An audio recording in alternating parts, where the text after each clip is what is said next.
بسم اللہ الرحمن الرحیم۔ السلام علیکم ورحمۃ اللہ وبرکاتہ۔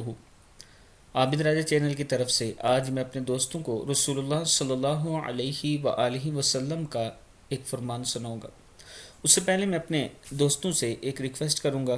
میرے ایک دوست نے اس بات کی طرف میری توجہ دلائی کہ جو لوگ یورپ وغیرہ میں رہتے ہیں، اس وبا کی وجہ سے، کرونا کی وجہ سے وہ وہاں پر قربانی کرنے میں انہیں مشکل پیش آ رہی ہے، تو اگر آپ یہ اعلان کر دیں اپنے چینل پر کہ ان کی طرف سے میں قربانی کر لوں گا، اگر آپ دوست مجھے پیسے بھیجیں اور آپ کی قربانی کا گوشت غریبوں میں تقسیم ہو جائے گا، آپ یہ وعدہ کریں تو ہم آپ دوستوں کے ساتھ یا آپ کے ساتھ تعاون کریں گے، تو انشاءاللہ آپ یہ کام کر دیں۔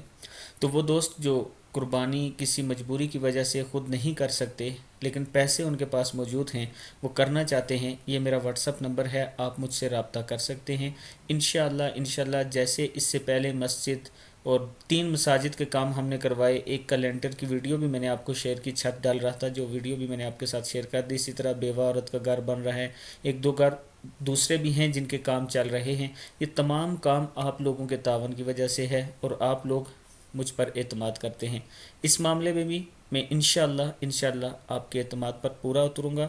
اگر کوئی بھائی دوسرے ممالک میں اس مشکل میں ہے کہ قربانی کرنا چاہتا ہے لیکن وہاں پر اسے نہیں ہو رہی، مشکل پیش آ رہی ہے، تو وہ مجھے اس نمبر پر رابطہ کر سکتا ہے، مجھے پیسے بھیج سکتا ہے۔ میں آپ کے لیے اچھا قربانی کا جانور لے کے آپ کو اس کی ویڈیو سینڈ کروں گا اور اس کے بعد اس کی قربانی کروا دوں گا انشاءاللہ، اور غریبوں میں بھی تقسیم ہو جائے گا، یہ میرا آپ سے وعدہ ہے۔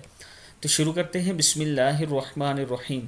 حضرت ابو ذر رضی اللہ تعالیٰ عنہ فرماتے ہیں کہ مجھے میرے حبیب صلی اللہ علیہ وآلہ وسلم نے 7 باتوں کا حکم فرمایا کہ میں غریبوں اور مسکینوں سے محبت کروں۔ مجھے حکم فرمایا کہ میں دنیا میں ان لوگوں پر نظر رکھوں جو مال میں مجھ سے کم ہیں، اور ان پر نظر نہ رکھوں جو دنیاوی مال میں مجھ سے اوپر کے درجے کے ہیں۔ مجھے حکم فرمایا کہ میں اپنے رشتہ داروں کے ساتھ صلح رحمی کروں اگرچہ وہ مجھ سے منہ موڑ لیں۔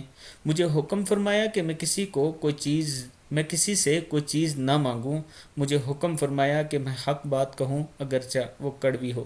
مجھے حکم فرمایا کہ میں اللہ تعالیٰ کے دین اور اس کے پیغام کو ظاہر کرنے میں کسی ملامت کرنے والے کی ملامت سے نہ ڈروں، اور مجھے حکم فرمایا کہ میں لا حول ولا قوت الا باللہ کثرت سے پڑھوں، کیونکہ یہ کلمہ اس خزانے سے ہے جو عرش کے نیچے ہے۔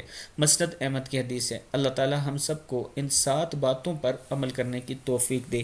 السلام علیکم ورحمۃ اللہ وبرکاتہ۔